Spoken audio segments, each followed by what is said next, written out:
Oi pessoal, sejam bem-vindos a mais um vídeo aqui do canal. Meu nome é Bianca e eu sou mestre em informática. Nesse vídeo eu queria falar um pouco sobre uma espécie de polêmica que está acontecendo no Twitter em relação a algoritmos racistas. Mas antes da gente entrar nisso, vamos falar de como surgiu essa discussão. Um usuário do Twitter chamado Colin Medland fez uma postagem no Twitter reclamando do Zoom em relação ao reconhecimento facial de pessoas negras. Ele estava relatando a experiência de um colega dele, que é negro, e não conseguia usar a funcionalidade do Zoom de colocar um fundo diferente, como se fosse uma tela verde. Isso acontecia porque o Zoom não conseguia detectar o rosto dele como um rosto humano e assim aplicar a inteligência artificial de remover o fundo e aplicar um outro fundo. Mas o homem que fez a postagem, que é um homem branco, nunca teve problema com isso, porque o algoritmo do Zoom sempre reconhecia o rosto dele e não tinha problema com a tela verde. Pois bem, ele foi ao Twitter relatar essa experiência ruim de um algoritmo de detecção facial que não detecta faces negras, e isso que aconteceu. Ele postou uma foto que mostra o que acontece quando o amigo dele usa o recurso do Zoom e quando ele usa. Nas duas fotos dá pra ver claramente que o dele funciona e o do amigo não funciona. Mas quando ele fez o upload da foto pro Twitter, o Twitter usa um algoritmo próprio para definir qual vai ser o destaque da foto. Quando a foto é muito larga ou muito comprida, ela não cabe no tamanho default do aplicativo móvel para celular, que é mais ou menos essa proporção. Então o algoritmo do Twitter precisa avaliar essa foto que pode ser comprida ou muito larga para escolher exatamente onde que ele vai mostrar a prévia dessa imagem. E o que aconteceu foi que o algoritmo do Twitter priorizou a foto do homem branco para mostrar como o destaque da foto. Então repara, ele foi na rede social para reclamar sobre outra rede social sendo racista e acabou tendo o mesmo problema de questão racial em outro algoritmo, em outra rede social. E aí as pessoas começaram a fazer vários testes para ver se realmente era um algoritmo racista. Eu vou explicar mais pra frente o que significa um algoritmo racista, mas vamos continuar primeiro vendo esses exemplos. As pessoas começaram a pegar fotos de bancos de imagens de pessoas negras e pessoas brancas e fizeram montagens em fotos bem largas ou fotos bem compridas, colocando em cada extremo uma pessoa branca e uma pessoa negra para ver qual foto que o algoritmo ia mostrar como prévia da imagem completa.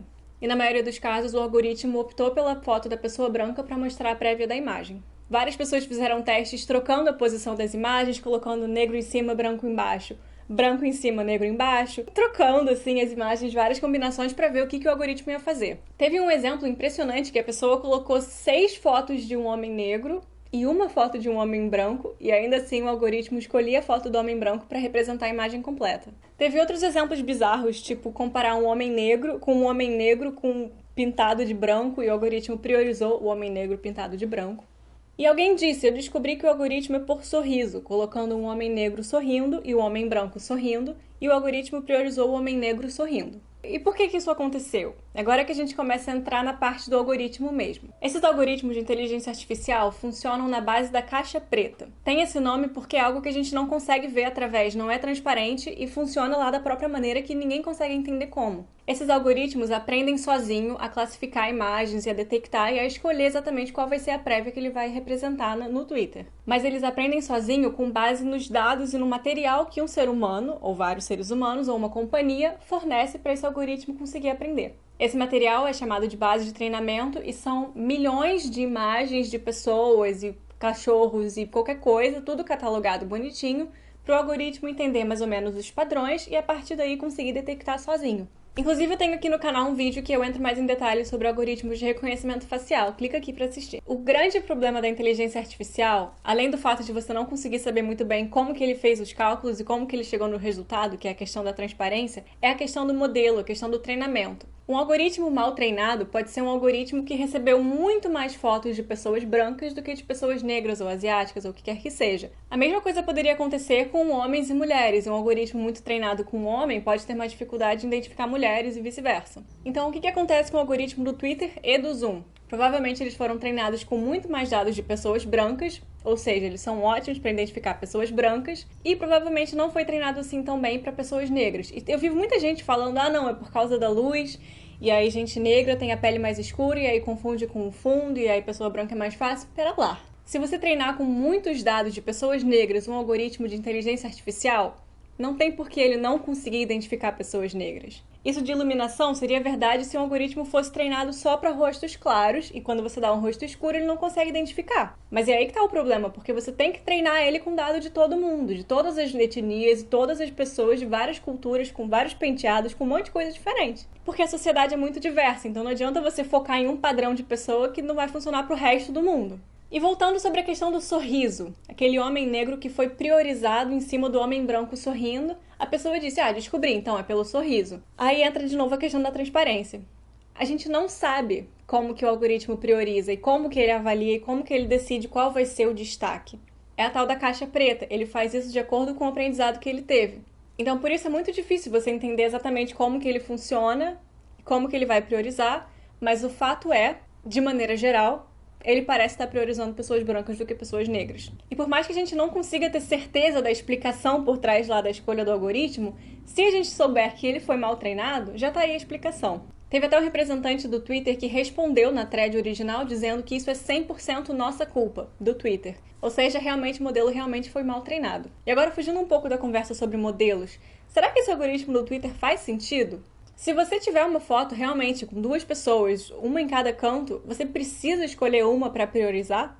Será que é necessário um algoritmo desse que vai simplesmente escolher a parte mais interessante de uma imagem? Uma outra opção poderia ser redimensionar a imagem para ela caber na prévia, ou redimensionar o próprio tamanho da prévia para acomodar a imagem inteira. Então eles quiseram optar por uma coisa com inteligência artificial e tal, foi mal feito e resultou no que resultou. Tá todo mundo testando, tá todo mundo criticando e com razão. Eu vi algumas pessoas dizendo também que iam cancelar o Twitter e tudo mais, também calma.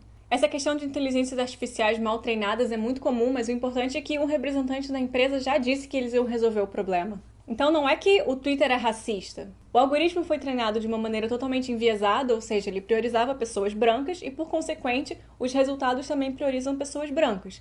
Essa base de treinamento que é racista, não o algoritmo. O algoritmo só faz lá o que ele tem que fazer.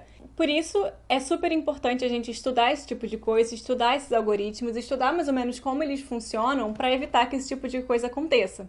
Tem várias linhas de pesquisa no mundo acadêmico sobre essa questão de algoritmos de inteligência artificial. Tem a questão da transparência, que tenta entender mais ou menos como que a máquina chegou no resultado, que é uma questão muito difícil, porque esses algoritmos, como eu falei, são caixa preta.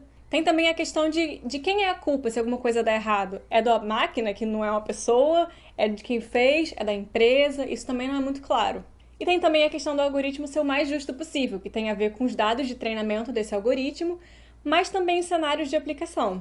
Teve aquele caso recente que, por causa do coronavírus, eles decidiram fazer um vestibular baseado em inteligência artificial. Ou seja, pela nota de escola das pessoas, eles iam alocando para faculdades. Tipo, você foi bem na escola, então você passou. Você não foi muito bem na escola, então você não passou. Isso é justo? Por mais que tecnicamente, pelo algoritmo, pela previsão, estatística e tal, pudesse ser, não é assim que funciona. A pessoa pode estudar muito mais e ter um resultado melhor numa prova. Pode mudar totalmente de vida do dia para noite e decidir se dedicar muito mais. Enfim, as pessoas são muito mais complexas do que um algoritmo consegue realmente deduzir, né? Enfim, toda essa questão de algoritmos é muito pesquisada hoje em dia na minha área, que é a área da computação, e realmente afeta as pessoas no dia a dia e afeta as vidas de uma maneira muitas vezes negativa. Então, nosso papel, assim como cidadão que usa essas tecnologias, é justamente chamar atenção para esses problemas para criar uma discussão maior e garantir que o problema vai tentar ser selecionado. Eu digo tentar porque, como eu expliquei, é uma caixa preta, então é meio confuso, mas uma solução, assim, prática é simplesmente treinar com dados mais equilibrados. Se você gostou desse vídeo, dá um like, por favor, comenta aqui o que você achou. Eu tenho aqui no canal outros vídeos de tecnologia, se quiser dar uma olhada. Eu vou postar em breve também um vídeo sobre a minha opinião do documentário novo da Netflix, Social Dilemma, ou Dilema das Redes, que fala também sobre redes sociais e algoritmos. Eu vou falar um pouco da minha opinião e do que eu achei, talvez eu tenha achado um pouco exagerado demais, mas isso é para outro vídeo. Então se inscreva para não perder esse próximo vídeo e até mais. Obrigada por terem assistido.